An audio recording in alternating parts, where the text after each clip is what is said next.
여러분, 안녕하세요. 여러분, 혹시 애플의 스티브 잡스 아시죠? 맥북, 아이폰 만든 그분. 근데 말이죠. 우리나라에도 600년 전에 그런 천재가 있었다는 거 아세요? 바로 장영실입니다. 에이, 장영실 정도야 누가 몰라요? 하실 수도 있는데요. 여러분이 아는 장영실은 빙산의 일각일 뿐입니다.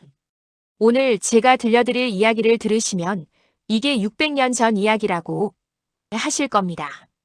자, 시작해 볼까요? 여러분, 상상 한번 해보세요. 2025년 대한민국. 한 청소용역 직원이 있습니다. 학벌도 없고 집안 배경도 없어요. 그런데 이 사람이 삼성전자 부회장이 된다. 말도 안 돼. 하시겠죠? 근데 장영실은 그보다 더한 일을 해냈습니다. 조선시대엔 신분제가 얼마나 철저했는지 아세요? 노비는 말 그대로 물건이었어요. 사고 팔 수 있는 재산이었죠.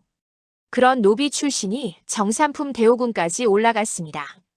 정삼품이 어느 정도냐고요? 지금으로 치면 차관급입니다. 장관 바로 아래예요. 이게 얼마나 대단한 일인지 감이 안 오시죠? 조선시대에는 양반이라는 특권층이 모든 걸 독점했어요. 과거 시험도 양반만 볼 수 있었고 높은 관직은 당연히 양반 차지였죠. 심지어 노비의 자식은 대대손손 노비였습니다. 현대로 치면 카스트 제도가 있는 인도보다 더 심했을지도 몰라요. 인도는 그래도 법적으로는 차별이 금지되어 있잖아요. 조선은 아예 법으로 신분제를 보장했으니까요. 그런데 장영실은 이 철옹성 같은 신분제를 뚫었습니다. 어떻게? 실력으로요. 자, 이제 본격적으로 장영실의 이야기를 시작해 보겠습니다. 때는 1400년대 초반, 지금의 부산인 동래현. 장영실은 여기서 관노로 살고 있었어요. 관노라는 건 관청 소유의 노비죠. 개인 소유 노비보다는 조금 나았다고는 하지만 그래봤자 자유가 없는 건 마찬가지였습니다. 근데 이 사람, 손재주가 예사롭지 않았어요. 금속을 다루는 솜씨, 물건을 고치는 기술, 새로운 기구를 만드는 능력. 뭐 하나 빠지는 게 없었습니다. 오늘날로 치면 기계공학, 재료공학, 설계 전공을 다 섭렵한 셈이에요. 그러던 어느 해 동래연에 큰 가뭄이 들었습니다. 여러분, 가뭄이 얼마나 무서운지 아세요? 농경사회에서 가뭄은 곧 죽음입니다. 물이 없으면 농사를 못 짓고 농사를 못 지으면 먹을 게 없어요. 굶어 죽는 거죠. 동래연 사람들은 절박했습니다. 하늘에 제사를 지내고 기우제를 올렸어요. 하지만 비는 오지 않았죠. 그때 장영실이 나섰습니다. 제가 해결하겠습니다. 사람들은 비웃었을 겁니다. 노비 주제에 무슨 수를 쓴다고? 하지만 장영실은 달랐어요. 그는 멀리 있는 수원에서 물을 끌어오는 계획을 세웠습니다. 그리고 수차라는 기구를 만들었죠. 수차가 뭐냐고요? 지금으로 치면 양수기, 펌프입니다. 물을 퍼올리는 기계예요. 장영실이 만든 수차가 돌아가기 시작했습니다. 철컥철컥 물이 수로를 따라 흘러들어왔어요. 마른 논밭에 생명의 물이 스며들었습니다. 대단하다. 이게 노비가 만든 거라고? 천재 아닌가? 동래현 사람들은 환호했습니다. 동래현령은 이 소식을 조정에 보고했어요. 그리고 이 보고는 한양, 바로 궁궐까지 올라갔습니다. 보고를 받은 사람은 태종이었어요. 조선의 3대 임금이죠. 태종은 즉시 명령을 내렸습니다. 그 노비를 한양으로 불러오너라. 이렇게 장영실의 인생이 바뀌기 시작했습니다. 1420년대 초반 장영실은 한양 궁궐에서 일하게 됩니다. 이때 조선의 임금은 세종이었어요. 그 유명한 세종대왕이죠. 한글을 만든 분으로 유명하지만 사실 세종은 과학기술 덕후였습니다. 요즘으로 치면 IT 기술에 미친 CEO 같은 분이었어요. 일론 머스크처럼 밤낮 없이 기술 개발에 매달리고 스티브 잡스처럼 완벽주의를 추구하고 빌 게이츠처럼 혁신을 꿈꿨던 임금이었죠. 그런 세종이 장영실을 봤습니다. 진행자 세종은 한눈에 알아봤어요. 이 사람은 천재다. 세종실록에 이런 기록이 있습니다. 제가 읽어드릴게요. 영실의 사람됨이 비단 공교한 솜씨만 있는 것이 아니라 성질이 똑똑하기가 보통에 뛰어나서 공교한 솜씨는 손재주가 뛰어나다는 뜻이고 성질이 똑똑하다는 건 머리가 비상하다는 얘기예요. 오늘날로 치면 손기술도 훌륭하지만 사고력과 창의력이 남다르다는 거죠. 기술자인 동시에 엔지니어이고 엔지니어인 동시에 발명가라는 겁니다. 세종은 장영실을 아꼈습니다. 정말 많이 아꼈어요. 심지어 사냥을 나갈 때도 장영실을 데리고 갔습니다. 그리고 내시를 대신해서 명령을 전하게 했어요. 노비 출신을 왕의 최측근처럼 대한 거죠. 1423년 드디어 역사적인 순간이 찾아옵니다. 세종이 대신들에게 물었어요. 장영실을 상의원 별자로 임명하려 하는데 경들의 생각은 어떠한가? 상의원이 뭐냐고요? 왕실의 물품을 제작하고 관리하는 부서입니다. 옷, 신발, 각종 생활용품을 만드는 곳이죠. 오늘날로 치면 청와대 관제과 같은 곳이에요. 별좌는 그 부서의 중간 관리 자급입니다. 대신들의 반응이 갈렸어요. 허조는 반대했습니다. 안 됩니다, 전하. 기생의 소생을 상의원에 임용할 수 없습니다. 장영실의 어머니가 관기, 즉 관청 소속 기생이었거든요. 허조는 이걸 문제 삼은 거죠. 하지만 조말생은 찬성했어요. 이런 무리는 상의원에 더욱 적합합니다. 실력으로 판단하자는 거였죠. 세종은 잠시 고민했습니다. 성급하게 밀어붙이면 반발이 클 테니까요. 그래서 유정현 등 다른 대신들에게도 의견을 물었어요. 그리고 찬성 의견이 더 많다는 걸 확인한 후 장영실을 상의원 별자로 임명했습니다. 여러분, 이게 얼마나 대단한 일인지 아세요? 조선시대에 노비가 관직에 오른다는 건 지금으로 치면 고졸, 비정규직이 삼성전자 임원이 되는 것보다 어려운 일이었어요. 아니, 그것보다 더 어려웠을 겁니다. 왜냐하면 지금은 그래도 능력만 있으면 된다는 사회적 합의가 있잖아요. 조선시대는 아예 그런 개념 자체가 없었거든요. 신분은 타고나는 거고 노비는 평생 노비로 사는 게 당연한 시대였습니다. 그런 시대에 장영실은 면천, 즉 노비 신분을 벗어났을 뿐만 아니라 관직까지 받았어요. 이건 혁명이었습니다. 조용한 혁명이었죠. 자, 장영실이 관직에 오른 후의 이야기를 계속해 보겠습니다. 세종은 장영실의 능력을 더 키워주고 싶었어요. 그래서 파격적인 결정을 내립니다. 장영실을 명나라에 보내라. 여러분, 이게 무슨 의미인지 아세요? 당시 명나라는 세계 최강 대국이었습니다. 과학기술도 최고 수준이었죠. 특히 천문학, 역법 분야에서는 독보적이었어요. 오늘날로 치면 미국 실리콘밸리 같은 곳이었습니다. 아니, 실리콘밸리와 NASA를 합친 것보다 더 중요한 곳이었을지도 몰라요. 세종은 장영실을 그곳에 보낸 겁니다. 이게 얼마나 파격적인 일인지 아세요? 당시의 기술은 국가 기밀이었어요. 특히 천문학과 역법은 더욱 그랬죠. 왜냐하면 하늘을 안다는 건 곧 통치의 정당성과 연결되었거든요. 중국 황제는 천자, 즉 하늘의 아들이었습니다. 하늘의 뜻을 알고 백성에게 알려줄 권한이 황제에게만 있었죠. 그러니 천문학 기술을 외국인에게 가르쳐준다. 이건 국가 기밀을 유출하는 것과 마찬가지였어요. 하지만 세종은 기회를 만들어냈습니다. 공식 사절단에 장영실을 포함시켜서 명나라에 보냈어요. 그리고 은밀하게 천문 기술을 배워오도록 했죠. 장영실은 명나라에서 많은 것을 배웠습니다. 혼천이가 어떻게 작동하는지, 간이는 어떤 원리로 만들어지는지, 물시계는 어떤 구조로 되어 있는지. 그는 눈으로 보고, 손으로 만져보고, 머리로 이해했어요. 그리고 모든 걸 기억했습니다. 오늘날로 치면 산업 스파이 같은 거죠. 하지만 이건 국가의 명령이었고 조선의 미래를 위한 일이었어요. 몇 년 후 장영실은 조선으로 돌아왔습니다. 그의 머릿속에는 명나라의 첨단 기술이 가득 들어 있었죠. 그리고 그는 곧바로 일을 시작했습니다. 1430년대 장영실은 전성기를 맞이합니다. 상의원 별좌에서 시작해서 행사직을 거쳐 1433년에는 호군이 되었어요. 호군은 정삼품 무관직입니다. 잠깐만요. 기술자가 무관이 된다고요? 네, 맞습니다. 이상하죠? 하지만 이게 당시 현실이었어요. 조선시대에는 기술직 공무원을 위한 품계 체계가 따로 없었습니다. 그러니까 장영실처럼 뛰어난 기술자에게 포상을 하려면 문관이나 무관 품계를 줄 수밖에 없었던 거죠. 세종은 무관 품계를 택했어요. 아마도 실무형 인재라는 이미지 때문이었을 겁니다. 자, 이제부터가 진짜 하이라이트입니다. 장영실이 만든 것들을 하나씩 살펴볼까요?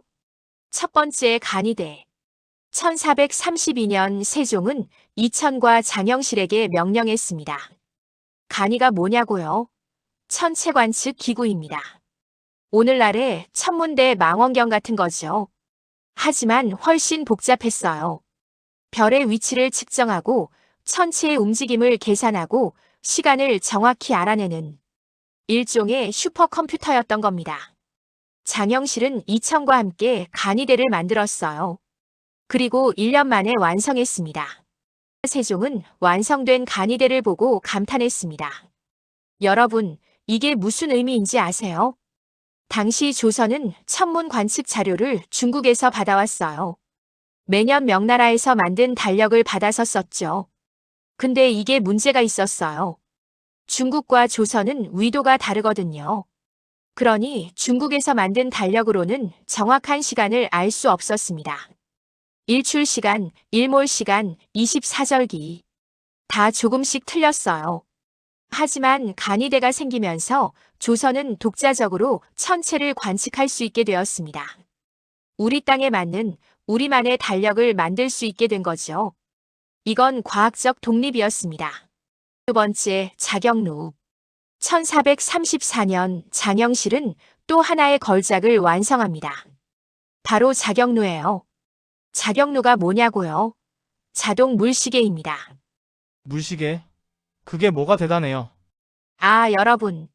이게 그냥 물시계가 아니에요. 당시의 시간을 재는 방법은 크게 두 가지였어요. 해시계와 물시계. 해시계는 낮에만 쓸 수 있었죠. 밤에는 쓸모가 없었어요. 물시계는 24시간 쓸 수 있었지만 문제가 있었습니다. 누군가 계속 지켜보고 있어야 했어요. 물이 일정량 차면 종을 쳐서 시간을 알려야 했거든요. 그러니까 사람이 밤새 깨어 있으면서 물시계를 감시해야 했던 겁니다. 얼마나 고된 일이었겠어요? 장영실의 자경루는 달랐습니다. 자경루에서 자는 스스로 자, 격은 칠격자예요. 즉, 스스로 친다는 뜻이죠. 장영실은 자동으로 작동하는 물시계를 만든 겁니다. 물이 차면 자동으로 쇠구슬이 떨어지고 그 구슬이 종을 치게 만들었어요. 사람이 지킬 필요가 없었죠. 오늘날로 치면 스마트폰 알람 같은 거예요. 시간이 되면 자동으로 울리잖아요. 그걸 600년 전에 만든 겁니다.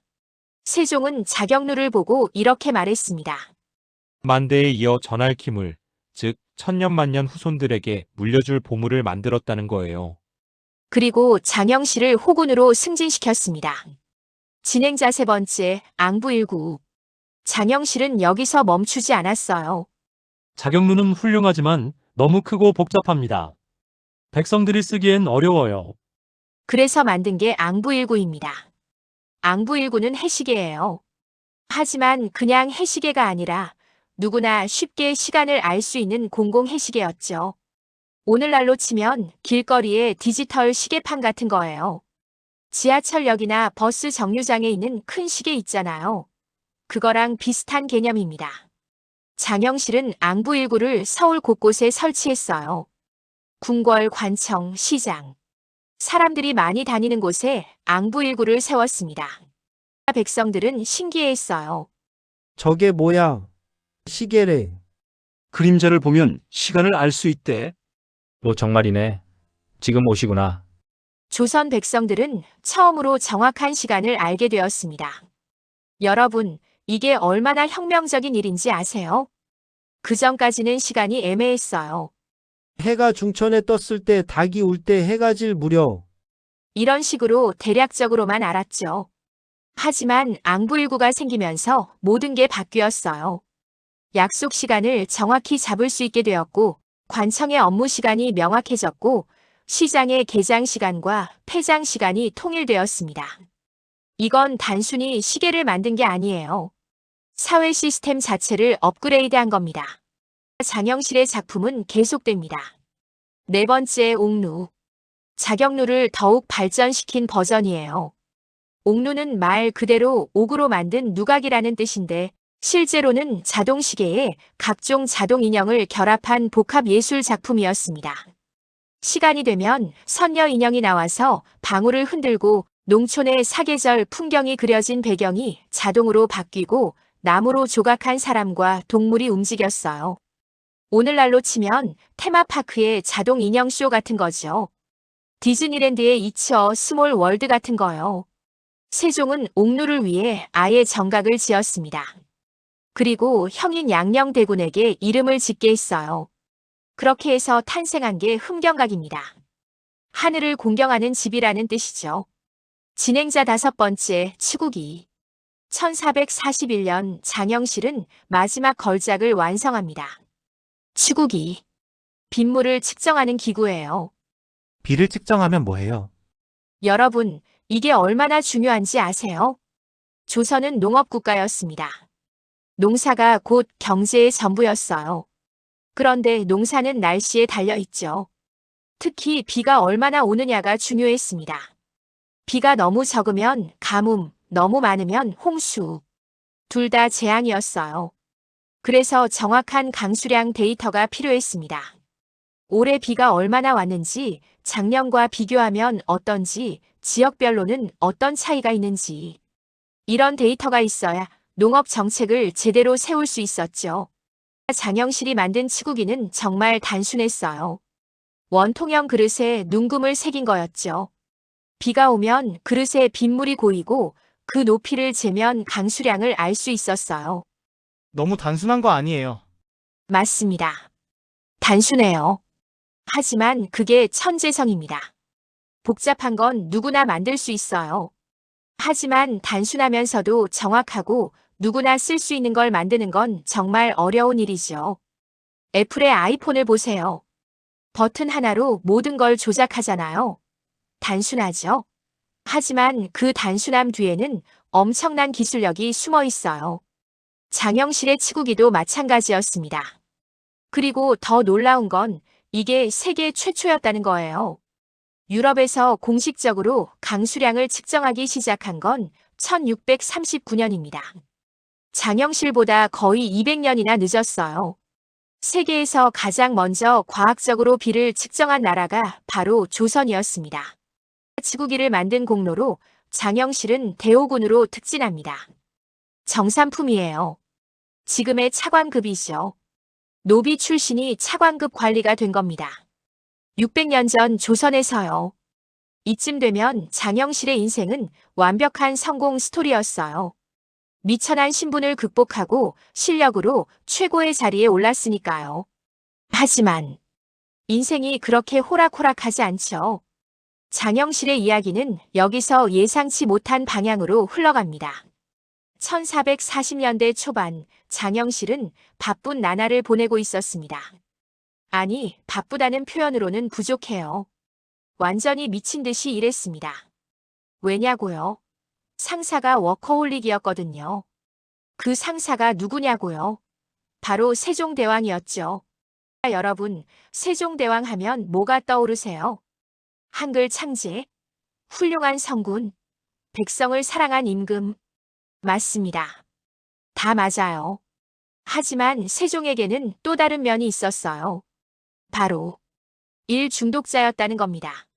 세종은 정말 일을 많이 시켰어요. 끊임없이 새로운 프로젝트를 시작했죠.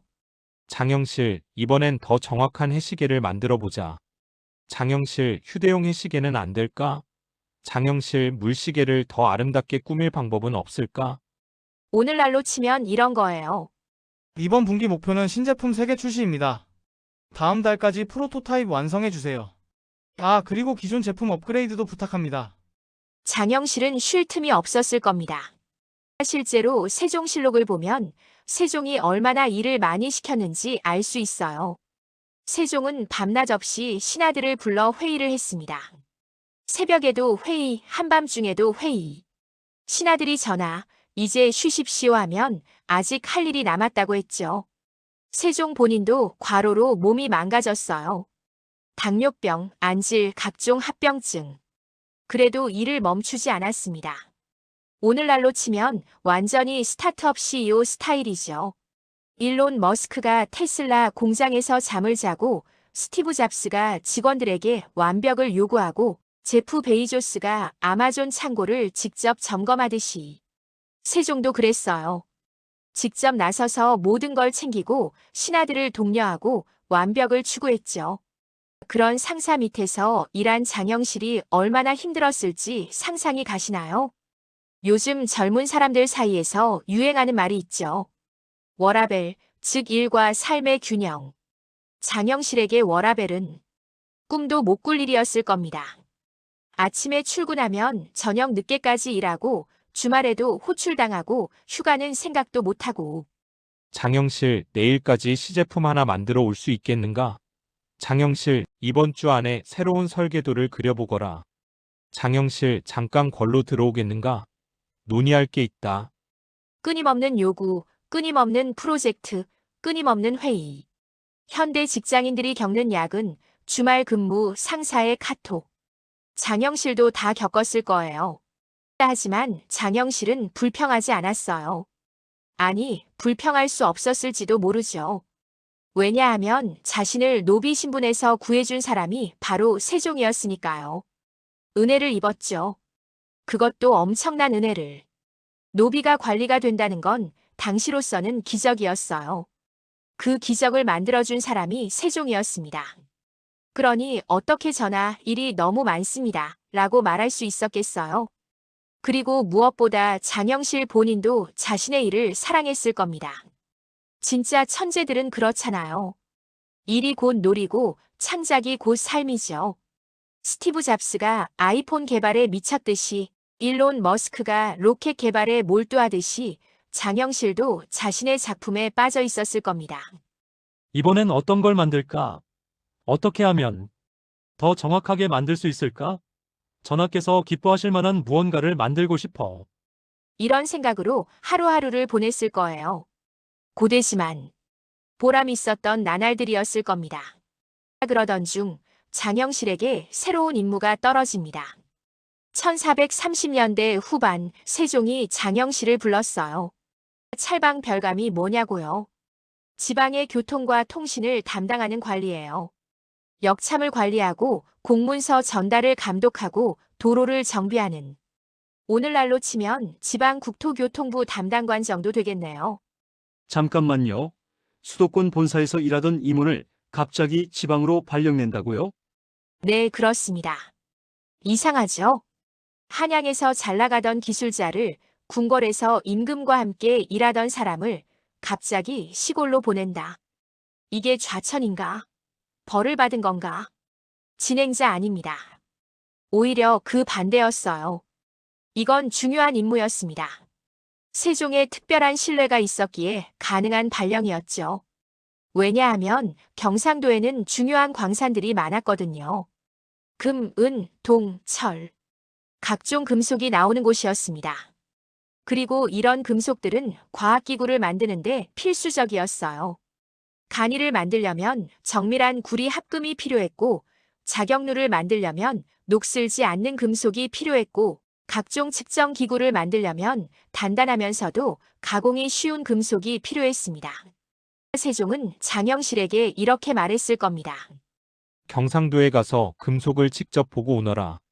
어떤 광산에서 어떤 금속이 나오는지, 품질은 어떤지, 재련 기술은 어떻게 되어 있는지 모두 확인하고 오거라. 그리고 더 좋은 금속을 만드는 방법도 연구해 보거라. 우리가 만들 기구들에 필요한 최고의 재료를 찾아내야 한다. 이건 단순한 지방 발령이 아니었어요. 오늘날로 치면 이런 겁니다. 애플의 최고 엔지니어를 중국 공장에 파견해서 아이폰 제조 공정을 직접 감독하게 하는 거예요. 테슬라의 핵심 개발자를 배터리 공장에 보내서 배터리 품질을 직접 체크하게 하는 거죠. 장영실은 단순히 관리자로 간 게 아니었어요. 연구자로, 기술자로 파견된 겁니다.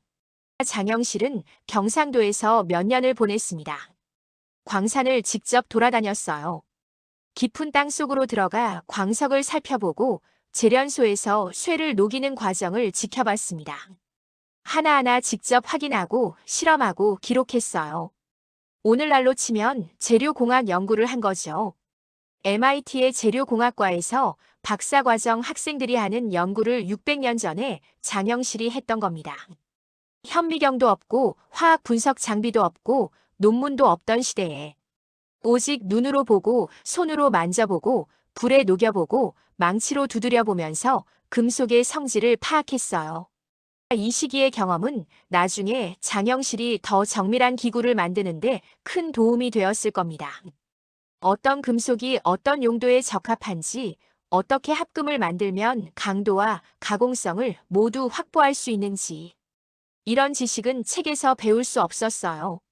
직접 현장에서 경험해야만 얻을 수 있는 노하우였죠. 세종은 그걸 알았던 겁니다. 장영실에게 필요한 건 책이 아니라 경험이다. 현장에 보내자. 이게 경상도 발령의 진짜 이유였어요. 하지만 한편으로는 외로운 시간이기도 했을 거예요. 한양에서 세종과 함께 일하던 화려한 나날들. 새로운 발명품을 만들 때마다 쏟아지던 찬사. 동료 학자들과 나누던 토론. 그런 것들과는 거리가 먼 생활이었죠. 광산 현장은 춥고 더럽고 위험했을 겁니다. 화려한 궁궐이 아니라 험한 산속이었으니까요. 비단 옷을 입은 학자들이 아니라 땀 흘리며 일하는 광부들과 함께 지냈을 거예요. 50대 중반의 나이에 이미 고위 관직에 올랐던 사람이 다시 현장으로 돌아간 겁니다. 쉽지 않았을 거예요. 몸도 예전 같지 않았을 테고 기후도 다르고 사람들도 낯설고. 하지만 장영실은 묵묵히 일했어요. 불평하지 않았습니다. 투덜거리지 않았어요. 그게 자신의 임무였으니까요. 세종이 맡긴 일이었으니까요. 전하께서 나를 믿고 이 일을 주셨다. 최선을 다해야지. 이런 마음으로 하루하루를 보냈을 겁니다. 현대 직장인들도 마찬가지죠. 때로는 원하지 않는 부서로 발령받기도 하고 시골 지점으로 가야 할 때도 있어요. 하지만 프로는 그래도 최선을 다합니다. 주어진 자리에서 최고가 되려고 노력하죠. 장영실도 그런 프로였던 겁니다. 1441년 장영실은 다시 한양으로 돌아옵니다. 경상도에서의 임무를 성공적으로 마치고 복귀한 거죠. 그리고 곧바로 새로운 프로젝트에 투입되었어요. 이번 프로젝트는 치국이었습니다. 우리가 일부에서 다룬 바로 그 치국이 세계 최초의 우량계 말이에요. 세종이 장영실을 불렀어요. 경상도에서 수고가 많았다. 하지만 쉴 틈이 없구나. 이번에는 빗물을 측정하는 기구를 만들어 보자. 그렇다. 매년 가뭄과 홍수로 백성들이 고통받지 않는가. 정확히 얼마나 비가 왔는지 알 수 있다면 미리 대비할 수 있지 않겠는가? 세종의 생각은 명확했어요. 데이터가 필요했던 겁니다. 과학적인 데이터. 이런 걸 감이 아니라 숫자로 알고 싶었던 거죠. 오늘날로 치면 빅데이터 분석이에요. 기상청 데이터를 수집해서 농업 정책에 활용하는 거죠. 올해 강수량이 평년보다 20% 적습니다. 따라서 저수지 수위 관리를 강화하고 가뭄 대비 용수를 확보해야 합니다. 이런 식의 정책 결정을 하려면 정확한 데이터가 필요해요. 세종은 600년 전에 이미 그걸 알고 있었던 겁니다. 정말 놀랍지 않나요? 장영실도 감탄했을 거예요. 전하의 생각은 참으로 깊으십니다. 단순히 하늘을 관측하는 것에 그치지 않고 비까지 측정하시다니. 장영실은 바로 일에 착수했습니다. 처음에는 복잡한 장치를 생각했을지도 몰라요. 자경루처럼 정교한 기계 장치를 만들까? 하지만 곧 깨달았을 겁니다. 그래서 장영실이 선택한 디자인은 놀랍도록 단순했어요. 원통형 그릇. 거기에 눈금을 새긴 것. 끝. 이게 다예요. 네, 그게 다입니다. 비가 오면 그릇에 빗물이 고여요. 그 높이를 재면 강수량을 알 수 있죠. 초등학생도 이해할 수 있는 원리입니다. 하지만 여기에 천재성이 있어요. 애플의 아이폰을 보세요. 버튼 하나로 모든 걸 조작하잖아요. 단순하죠? 하지만 그 단순함을 만들기 위해 얼마나 많은 엔지니어들이 고생했는지 아세요? 더 이상 뺄 게 없을 때 그게 완벽한 디자인이다. 애플의 디자인 철학입니다. 장영실도 같은 생각이었을 거예요. 장영실은 치구기를 완성했습니다. 그리고 사용 설명서도 만들었어요. 이렇게 평평한 곳에 설치하고, 비가 온 후에 이렇게 눈금을 읽고, 기록은 이런 식으로 하고, 누구나 쉽게 사용할 수 있도록 만든 겁니다. 현대의 제품 매뉴얼과 똑같아요. UX 디자인을 고려한 거죠. 세종은 완성된 치구기를 보고 크게 기뻐했습니다. 훌륭하다. 이제 전국에 이것을 설치하도록 하자. 그리고 또 하나 수표도 만들었어요. 수표는 강의 수위를 측정하는 기구입니다. 오늘날로 치면 수위계죠. 강에 기둥을 세우고 눈금을 새긴 거예요.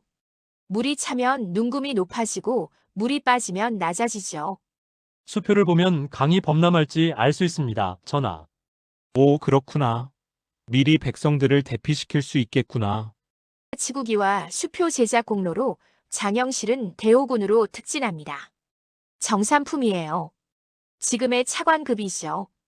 노비 출신이 차관급 관리가 된 겁니다. 600년 전 조선에서요.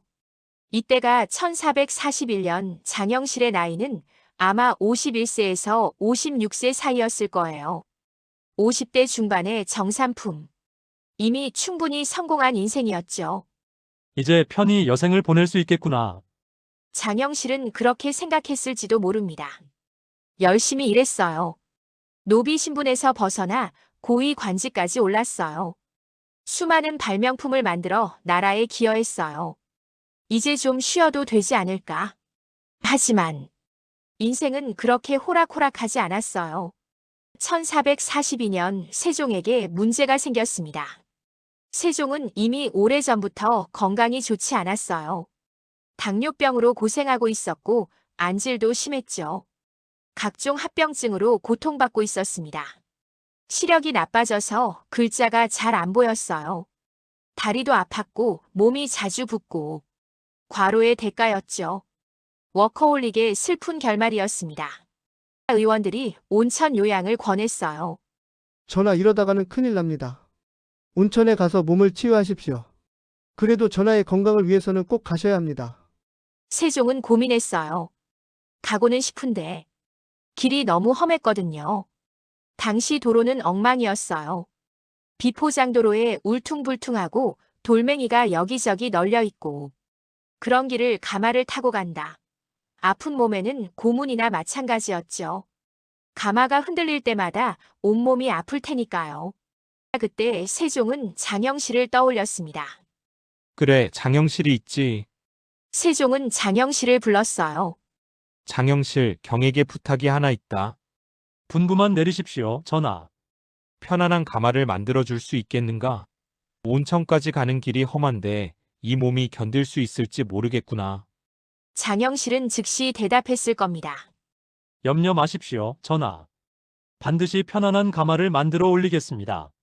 장영실은 고민에 빠졌습니다. 어떻게 하면 전하께서 편안하게 이동하실 수 있을까? 일반적인 가마는 사람이 어깨에 메고 가는 거였어요. 사람이 4명이나 8명이 가마채를 메고 걸어가는 거죠. 그런데 이게 문제였어요. 아무리 조심해도 흔들릴 수밖에 없었거든요. 사람이 걷는 거니까 당연히 상하좌우로 움직이죠. 계단을 오를 때는 더 심하게 흔들려요. 사람이 매는 방식으로는 안 되겠어. 다른 방법을 찾아야 해. 장영실은 밤낮으로 고민했습니다. 그리고 드디어 아이디어가 떠올랐어요. 바퀴를 달면 어떨까? 네, 장영실은 가마에 바퀴를 단 수레형 가마를 만들기로 했어요. 오늘날로 치면 세단 승용차 같은 거죠. 바퀴가 있으니 훨씬 부드럽게 움직일 수 있었을 겁니다. 지면과의 접촉이 연속적이니까 충격이 덜하죠. 좋아, 바퀴를 달자. 큰 바퀴, 튼튼한 바퀴를. 하지만 장영실은 여기서 멈추지 않았어요. 천재는 한 발짝 더 나아가는 법이니까요.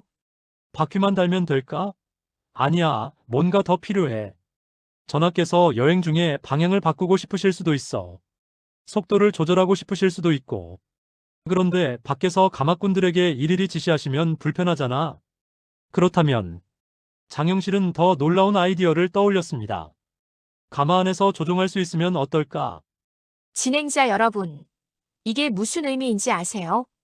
장영실은 600년 전에 운전 가능한 차량 개념을 생각한 겁니다.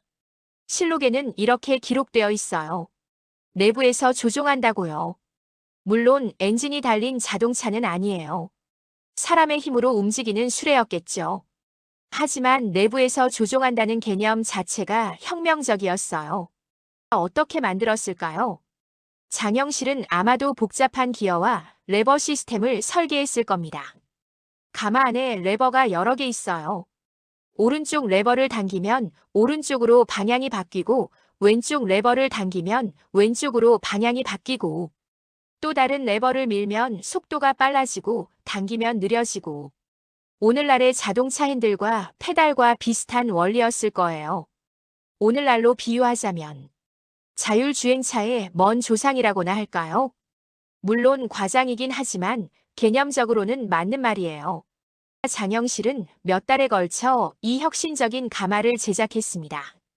최고의 목재를 선택했어요. 단단하면서도 가벼운 나무. 경상도에서 연구한 목재 지식이 도움이 되었을 거예요. 튼튼한 바퀴를 만들었어요.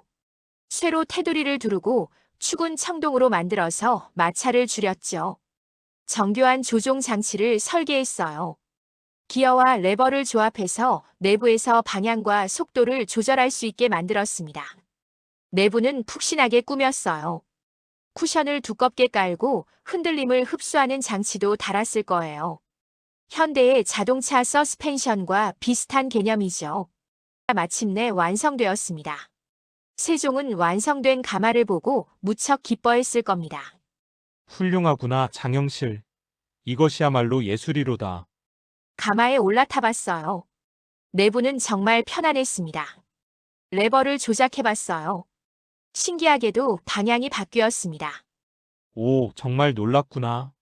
이제 편안하게 온천에 다녀올 수 있겠구나. 장영실도 뿌듯했을 거예요. 또 하나의 걸작을 완성한 겁니다. 1442년 초 세종은 새로 만든 가마를 타고 온천으로 향했습니다. 수행원들이 따라갔어요. 의원들, 내시들, 신하들. 장영실은 한양에 남았을 거예요. 다른 일이 있었을 테니까요. 전하, 다녀오십시오. 부디 건강하게 돌아오시기를 바랍니다. 고맙다, 장영실. 경의 가마 덕분에 편안히 다녀올 수 있을 것 같구나. 세종은 만족스러운 표정으로 출발했습니다. 장영실은 그 모습을 바라보며 미소 지었을 거예요. 하지만 여행 도중 사고가 발생했습니다. 어가, 즉 임금이 타는 가마가 부러진 거예요. 정확히 무슨 일이 있었는지는 기록에 자세히 나와 있지 않습니다. 울퉁불퉁한 길을 가다가 바퀴가 부러졌을 수도 있고 조종 장치가 고장 났을 수도 있고 가마체가 부서졌을 수도 있어요. 원인은 불명확합니다. 하지만 결과는 명확했어요. 가마의 일부가 파손되었습니다. 다행히 세종은 다치지 않았어요. 크게 다치지는 않았죠. 하지만 이건 엄청난 사건이었습니다. 여러분, 왜 이게 그렇게 큰 사건이었는지 아세요? 조선시대의 임금은 단순한 국가 원수가 아니었어요. 하늘이 내린 성스러운 존재였죠. 천자는 아니지만 하늘의 명을 받아 나라를 다스리는 사람이었습니다. 임금이 타는 물건이 부러졌다. 이건 단순한 교통사고가 아니에요. 대불경죄에 해당했습니다. 대불경죄가 뭐냐고요? 임금을 불경하게 대한 죄예요. 엄청나게 무거운 죄였습니다. 조선의 법전 대명률에 이렇게 쓰여 있었어요. 승려 임금이 타는 수레를 튼튼하지 않게 만든 자는 곤장 100대에 처한다. 곤장 100대. 여러분, 이게 얼마나 무서운 형벌인지 아세요? 곤장은 굵은 몽둥이로 엉덩이와 허벅지를 내리치는 형벌이에요. 10대만 맞아도 살이 터지고 피가 철철 흐릅니다. 30대를 맞으면 제대로 앉지 못하게 돼요. 50대를 맞으면 제대로 걷지 못하게 됩니다. 100대를 맞으면 죽을 수도 있어요. 특히 환갑이 넘은 노인이라면 더욱 그렇죠. 소식이 한양에 전해졌습니다. 조정은 발칵 뒤집혔어요. 대신들이 난리였어요. 임금의 안전이 위협받았으니까요. 의금부가 즉시 조사에 들어갔습니다. 의금부는 오늘날의 검찰청 같은 곳이에요. 중대한 범죄를 다루는 기관이었죠. 왕명을 받들어 역적을 조사하고 중대 사건을 처리하는, 지금으로 치면 특별검사 같은 기관이었습니다. 조사 결과가 나왔습니다. 책임자는 당연히 장영실이었습니다. 가마 제작을 총괄한 사람이었으니까요. 그 외에도 성공 직장 임효돈, 녹사 최효남이 연루되었어요. 이들은 가마의 장식 부분을 담당했던 사람들이었죠. 그리고 대오군 조순생. 이 사람은 가마를 검사했던 사람이에요. 조순생은 장영실에게 이렇게 말했다고 해요. 반드시 부러지거나 부서지지 않을 것이요. 이 말이 문제가 되었죠. 제대로 검사하지 않았다는 거였으니까요. 의금부에서 세종에게 보고했습니다. 전하, 조사 결과를 보고하옵니다. 말해보거라. 대옥은 장영실이 안여가마를 감독하여 제조함에 삼가 견고하게 만들지 아니하여 부러지고 부서지게 하였으니 형률에 의거하면 곤장 100대를 쳐야 될 것입니다. 곤장 100대. 세종은 침묵했을 겁니다. 자신이 가장 아끼던 신하. 평생을 조선의 과학기술 발전에 헌신한 천재. 노비 신분을 벗어나 대오군까지 오른 입지전적 인물. 그런 사람에게 곤장 100대라니. 진행자 세종은 고민했을 겁니다. 한편으로는 법이 있었어요. 법을 어기면 안 되죠. 임금이라고 마음대로 법을 무시할 수는 없었습니다. 더구나 이건 임금의 안전과 관련된 문제였어요. 만약 장영실을 처벌하지 않으면 임금의 안전도 제대로 보장하지 못하는가? 기술자들이 방심하는구나. 다음에는 더 큰 사고가 날 수도 있다. 이런 비판이 쏟아질 게 뻔했죠. 하지만 다른 한편으로는 장영실이 불쌍했어요. 평생을 충성했던 사람이잖아요. 일부러 그런 게 아니었잖아요. 사고였을 뿐이에요. 게다가 나이도 많았어요. 50대 후반의 노인이 곤장 100대를 맞으면 죽을 수도 있었습니다. 진행자 세종은 결단을 내렸습니다. 2등을 감형하라. 2등 감형. 즉 곤장 100대가 아니라 80대를 때리라는 거였어요. 그래도 20대나 줄었잖아요. 네, 맞습니다. 세종이 할 수 있는 최선의 선처였을 거예요. 법을 완전히 무시할 수는 없었고 그렇다고 충신을 죽일 수도 없었으니까요. 80대면 목숨은 건질 수 있을 거예요. 아마도. 하지만 장영실의 인생은 끝날 게 분명했습니다. 1442년 4월 27일 장영실은 의금부로 끌려갔습니다. 의금부는 무서운 곳이었어요. 역적들을 신문하고 고문하고 처형하는 곳이었죠. 장영실은 그곳 형장에 무릎을 꿇었습니다. 진행자 50대 후반의 나이. 평생을 기술자로 살아온 손. 수많은 발명품을 만들어낸 그 손이 뒤로 묶였습니다. 집행관이 곤장을 들었어요. 굵은 나무 몽둥이. 어른 팔뚝만 한굴 끼었을 겁니다. 대옥은 장영실, 대불경죄로 장형 80대에 처한다. 집행관의 목소리가 울려 퍼졌습니다. 장영실은 무슨 생각을 했을까요? 이렇게 끝나는구나. 평생을 충성했는데. 전하를 위해 최선을 다했는데. 억울했을까요? 분했을까요? 아니면 그저 담담하게 받아들였을까요? 이것도 내 운명이구나. 곤장이 내려왔습니다. 한 대. 엉덩이에 강한 충격이 느껴졌을 겁니다. 2대. 살이 찢어지는 느낌. 3대. 피가 배어나오기 시작했을 거예요. 10대. 이제 제대로 앉지 못할 겁니다. 20대. 고통이 온몸으로 퍼져나갔을 거예요. 30대. 의식이 흐려지기 시작했을 겁니다. 장영실은 이를 악물고 견뎠을 겁니다. 비명을 지르고 싶었을 거예요. 하지만 참았습니다. 평생 노비 차별을 견뎌온 사람이었으니까요. 고통을 참는 데는 익숙했을 거예요. 나는 노비였다. 천민이었다. 이 정도 고통쯤이야. 하지만 환갑에 가까운 몸으로 80대의 곤장을 견딘다는 건 상상조차 하기 힘든 일이었습니다. 40대, 50대, 60대, 70대, 80대. 드디어 형이 끝났습니다. 장영실은 바닥에 쓰러졌을 거예요. 움직일 수 없었을 겁니다.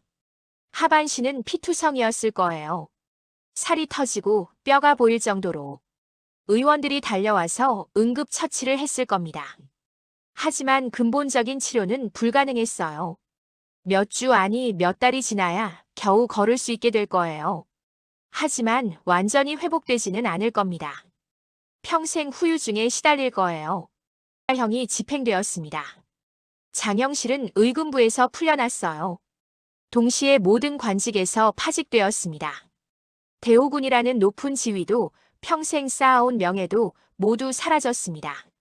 한때 조선 최고의 기술자였던 사람, 임금의 신임을 한몸에 받던 사람, 수많은 발명품을 만들어 나라에 기여한 사람, 그런 사람이 형벌을 받고 파직당한 초라한 모습으로 궁궐을 떠났습니다. 이게 1442년 4월의 일이었어요. 그리고 이후 장영실에 대한 기록은 완전히 사라집니다. 조선왕조실록 어디에도 다른 어떤 사료에도 장영실의 이름이 다시 나오지 않아요. 복직했다는 기록도 없고 사망했다는 기록도 없습니다. 그냥 사라진 거예요. 마치 처음부터 존재하지 않았던 사람처럼. 여러분, 이상하지 않나요? 그렇게 유명했던 사람이, 그렇게 많은 업적을 남긴 사람이 그냥 기록 없이 사라진다. 당연히 여러 가지 추측이 나왔습니다. 그리고 이 추측들은 정말 흥미진진해요. 진행자 첫 번째, 가설 은밀히 복직되어 비밀 프로젝트를 수행했다. 어떤 사람들은 이렇게 주장해요. 장영실은 사실 복직되었어요. 하지만 비밀 임무를 수행했기 때문에 기록에 남기지 않은 겁니다. 실제로 명나라가 조선의 독자적인 천문학 연구를 못마땅하게 여겼다는 기록이 있어요. 당시 명나라는 이렇게 생각했죠. 조선이 감히 하늘을 관측한다. 달력을 독자적으로 만든다. 그건 천자의 고난이다. 조선 따위가 할 일이 아니야. 명나라는 압력을 넣었을 거예요. 조선, 너희 과학기술 개발 좀 자제해라. 분수를 알아야지. 그래서 어떤 학자들은 이렇게 추측합니다. 세종이 일부러 장영실을 물러나게 한 거다. 명나라의 의심을 피하기 위해서 말이야. 봐라. 우리는 그 천재 기술자를 파직시켰다. 이제 독자적인 과학 개발은 안 할 거다. 이렇게 보여주려고 한 거지. 하지만 실제로는 장영실을 은밀히 다시 불러서 계속 일을 시켰다. 비밀 연구소에서 비밀 프로젝트를. 그래서 기록이 없는 거야. 우와, 정말 영화 같은 이야기죠. 7처럼 비밀 임무를 수행하는 장영실. 하지만 증거가 없습니다. 실록 어디에도 그런 기록이 없어요. 다른 사료에도 없습니다. 그리고 솔직히 말하면 조선왕조실록은 거의 모든 걸 기록했어요. 임금의 사생활까지 낱낱이 적었거든요. 오늘 임금께서 후궁의 처소에 가셨다는 것도 적고 오늘 임금께서 설사를 하셨다는 것까지 적은 게 실록이에요. 그런 실록에 장영실의 비밀 복직이 기록 안 되어 있다. 아마도 복직하지 않았을 가능성이 높습니다. 두 번째, 가설 명나라로 끌려갔다. 또 다른 주장도 있어요. 명나라가 장영실의 기술을 탐냈어요. 실제로 당시 명나라는 조선의 과학기술 발전을 예의주시하고 있었어요. 속국인 조선이 너무 똑똑해지는 걸 좋아하지 않았죠. 너희도 알지? 이런 식으로 협박했을 수도 있어요. 그래서 세종이 어쩔 수 없이 장영실을 명나라로 보냈다. 장영실은 명나라에서 천문기구를 만들다가 생을 마감했다. 이것도 드라마틱한 이야기죠. 하지만 이것도 증거가 없습니다. 명나라 사료에도 장영실에 대한 기록이 없어요. 만약 정말로 명나라가 장영실을 데려갔다면 명나라 실록에 기록이 남았을 텐데 그런 게 없습니다. 명나라 황제가 조선의 기술자 장영실을 불러들였다. 이런 기록이 있어야 하는데 없어요. 그러니 이 가설도 가능성이 낮습니다. 세 번째 가설 가문이 음모. 아산장시 종친회에서는 또 다른 주장을 해요. 장영실의 집안은 원래 고려의 명문가였어요. 오형제가 모두 전판서를 지낸 대단한 집안이었죠. 하지만 조선 건국 과정에서 몰락했어요. 왜냐하면 고려에 충성했거든요. 장영실의 아버지가 역적으로 몰렸고 그 때문에 가족들이 노비가 된 겁니다. 그리고 이렇게 주장합니다. 가마 사고는 누군가의 음모였어요. 장영실을 제거하기 위한 계획이었죠. 누가? 장영실의 성공을 시기한 양반들이요. 노비 출신 주제에 대우군까지 올랐다고? 용서할 수 없다. 그래서 가마를 일부러 약하게 만들게 했다. 아니면 가마를 부수도록 사람을 보냈다. 장영실을 함정에 빠뜨린 거야. 정말 드라마틱하죠? 복수국, 음모론, 신분투쟁. 모든 게 다 들어있어요. 하지만 학계에서는 이 주장을 전혀 인정하지 않습니다. 왜냐하면 증거가 하나도 없거든요. 종친회의 족보에만 그렇게 쓰여 있을 뿐 다른 어떤 사료에도 그런 내용이 없어요. 장영실의 아버지가 장성이라는 오형제 중 하나였다. 실록 어디에도 장성이라는 사람이 없어요. 역적으로 처형되었다는 기록도 없고요. 만약 정말로 역적의 아들이었다면 아무리 재능이 뛰어나도 관직에 오를 수 없었을 겁니다. 조선시대는 연좌제가 철저했거든요. 할아버지가 역적이면 손자도 벼슬 못해요. 아버지가 역적이면 아들은 당연히 벼슬 못하죠. 그런데 역적의 아들이 대오군까지 올랐다. 말이 안 됩니다. 진행자자, 그럼 진실은 뭘까요? 음모론은 재미있어요.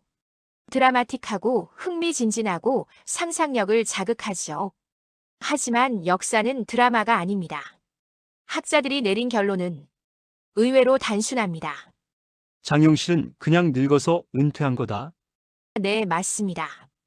음모도 없고 비밀 임무도 없고 납치도 없어요. 장영실은 가마 사고로 파직당했고 그 후 복직하지 못했습니다. 왜 복직하지 못했냐고요? 첫째, 나이 때문이에요. 장영실이 상의원 별좌에 임명될 때가 1423년이었어요. 그때 실록에서 세종이 이렇게 말했죠. 이 기록을 보면 장영실이 이미 중년이었다는 걸 알 수 있어요. 아마 30대 후반에서 40대 초반 정도였을 겁니다. 그렇다면 1442년 파직 당시에는 최소 52세, 많으면 57세 정도였을 거예요. 조선시대 평균 수명이 얼마였는지 아세요? 양반은 60대까지 살았지만 일반 백성은 40대면 장수였어요. 50대면 이미 노인이었죠. 늙은이라고 불렸습니다. 그런 나이에 곤장 80대를 맞았어요. 둘째, 건강 때문이에요. 현대에도 60대 노인이 심한 폭행을 당하면 회복이 어렵습니다. 하물며 600년 전 의학기술이 발달하지 않았던 시대에는 더욱 그랬을 거예요. 장영실은 아마도 곤장의 후유증으로 몸이 완전히 망가졌을 겁니다. 걷는 것도 힘들고 정교한 작업은 더더욱 불가능했을 거예요. 생각해보세요. 기술자의 생명은 손이에요. 정밀한 작업을 할 수 있는 손. 그리고 건강한 몸. 하루 종일 서서 일할 수 있는 체력. 장영실은 그 모든 걸 잃었습니다. 하반신은 후유증으로 제대로 걷지도 못하고 나이는 들어서 시력도 떨어지고 손도 떨리고 그런 상태에서 어떻게 복직하겠어요? 어떻게 정밀한 천문기구를 만들겠어요? 불가능했습니다. 셋째, 다른 사람들은 복직했다는 증거도 있어요. 가마 사고로 함께 처벌받은 사람들이 있었죠. 성공 직장 이묘돈, 녹사 최효남. 이 사람들은 나중에 다시 기록에 등장해요. 복직했다는 뜻이죠.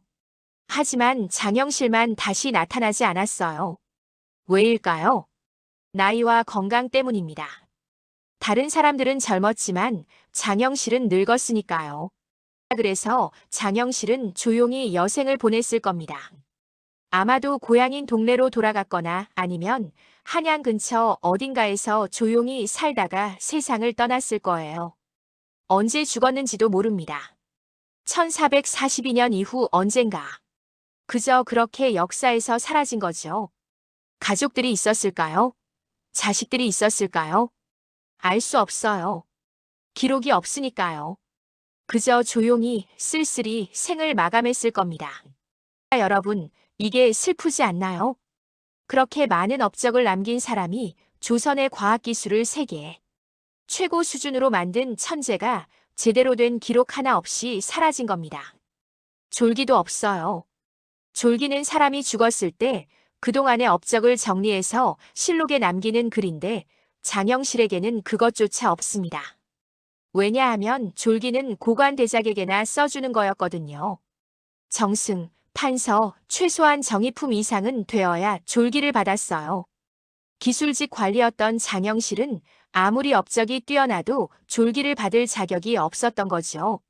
신분제의 벽은 그렇게 끝까지 그를 따라다녔습니다.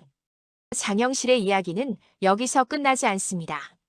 아니, 어떤 의미에서는 여기서부터 시작이에요. 왜냐하면 장영실은 죽은 후에도 계속 잊혀졌거든요. 조선 후기로 가면 장영실의 이름은 거의 사라집니다. 사람들은 세종시대의 과학기술을 이야기할 때 이천, 이순지 같은 양반 학자들만 언급했어요. 왜일까요? 간단합니다. 신분 때문이에요.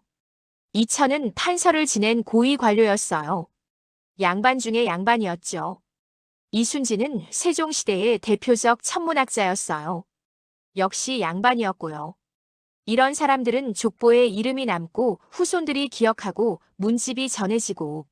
하지만 장영실은 노비 출신이에요. 족보도 없고 후손도 불분명하고 문집도 없어요. 그래서 잊혀진 겁니다. 조선 후기 사람들에게 물어봤다면 이렇게 대답했을 거예요. 장영실? 그게 누구야? 아, 옛날에 기술자가 한 명 있었다던데. 이름이 뭐더라? 별로 중요한 사람은 아니었던 것 같은데. 실제로 1921년 잡지 개벽에서 조선의 10대 위인을 선정했어요. 과학 부문에는 서경덕과 정약용이 들어갔습니다. 장영실은 없었어요. 20세기 초반까지도 장영실은 잊혀진 존재였던 겁니다. 그런데 20세기 중반부터 장영실이 갑자기 주목받기 시작합니다. 왜였을까요? 학자들은 이렇게 분석해요. 한국이 근대화에 실패한 이유를 찾다가 장영실을 발견한 거다. 무슨 뜻이냐고요? 한국은 19세기 말에 서양 열강에게 밀렸어요. 과학기술이 뒤떨어졌기 때문이죠. 일본은 메이지 유신으로 성공했는데 우리는 실패했어요. 왜 우리는 뒤떨어졌을까? 왜 일본은 성공하고 우리는 실패했을까? 우리에게 문제가 있었던 걸까? 이런 고민을 하다가 사람들은 깨달았어요. 아, 유교 때문이구나. 유교가 기술을 천시했기 때문이야. 양반들은 책만 읽고 기술을 무시했어. 그래서 우리가 뒤떨어진 거야. 이런 생각이 퍼졌습니다. 그리고 장영실을 발견한 겁니다. 보세요. 우리도 천재가 있었어요. 600년 전에 이미 세계 최고 수준의 기술자가 있었다고요. 하지만 유교 사회가 그를 제대로 대우하지 않았어요. 노비라는 이유로 차별했죠. 만약 장영실 같은 사람들이 제대로 대우받았다면 조선은 과학 강국이 되었을 거예요. 이런 서사가 만들어진 겁니다. 장영실은 실패한 영웅이 되었어요. 유교 사회의 희생자, 신분제의 피해자. 하지만 그럼에도 불구하고 위대한 업적을 남긴 천재. 이런 이미지가 굳어진 거죠. 그래서 현대 한국에서 장영실은 엄청난 인기를 얻었습니다.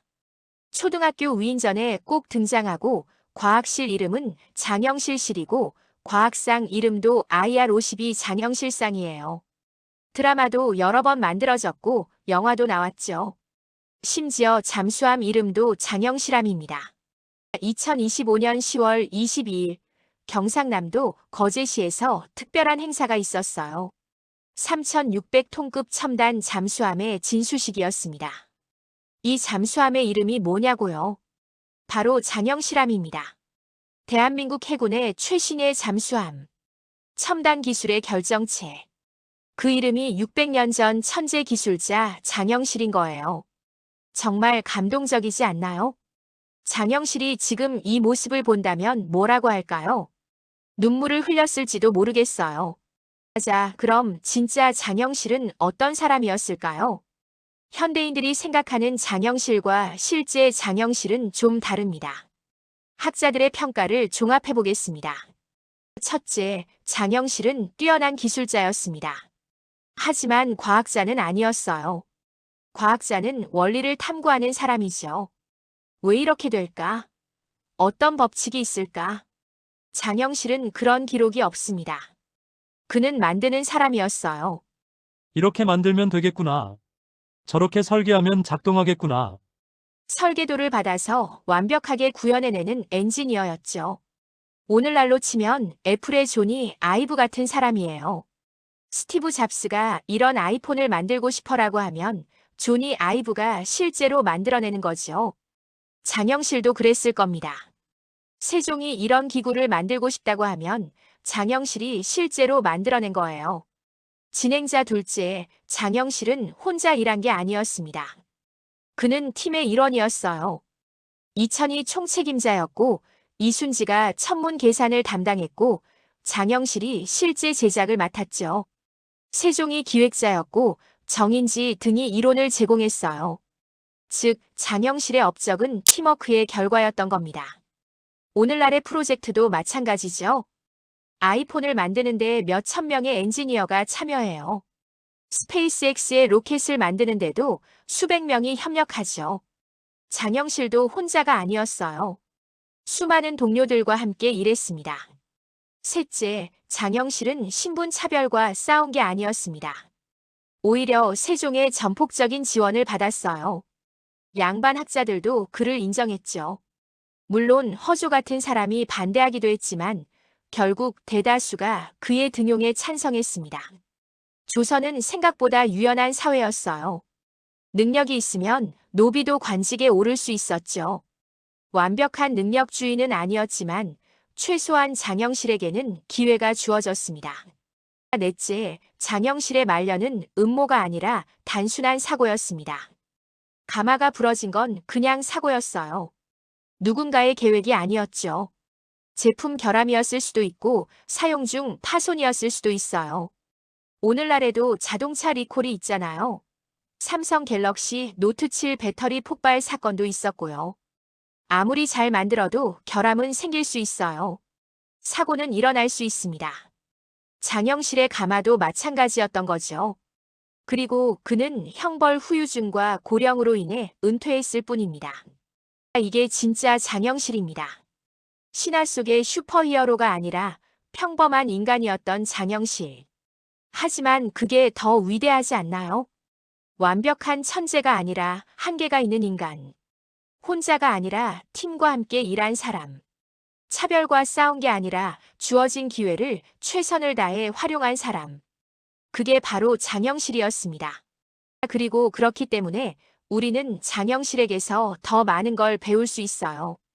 태어날 때부터 천재였다는 이야기보다 노력으로 성공했다는 이야기가 우리에게 더 큰 희망을 주잖아요. 혼자서 다 해냈다는 이야기보다 좋은 팀과 함께 일했다는 이야기가 더 현실적이잖아요. 차별과 싸워 이겼다는 이야기보다 기회를 받았을 때 최선을 다했다는 이야기가 더 실용적이잖아요. 장영실의 진짜 가치는 바로 여기에 있습니다. 자, 여러분. 오늘 우리는 장영실의 전체 이야기를 들었습니다.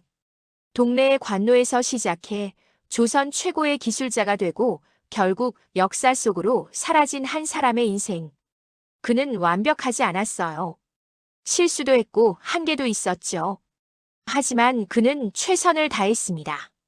주어진 재능을 갈고 닦았고 받은 기회를 놓치지 않았어요. 그리고 600년이 지난 지금 우리는 여전히 그를 기억합니다. 장영실함이 바다를 누비고 장영실 과학관에서 아이들이 배우고 장영실상을 받은 기업들이 혁신을 이어가고 있습니다. 그의 이름은 살아있어요. 비록 그가 어떻게 생을 마감했는지는 모르지만 그가 남긴 유산은 영원히 남아 있습니다. 여러분, 장영실의 이야기에서 우리는 배웁니다. 출신이 아니라 실력이 중요하다는 것. 혼자가 아니라 함께 일할 때 위대한 일을 할 수 있다는 것. 그리고 기회가 왔을 때 최선을 다해야 한다는 것. 장영실은 살아있습니다. 우리의 기억 속에, 우리의 가슴 속에, 우리의 미래 속에.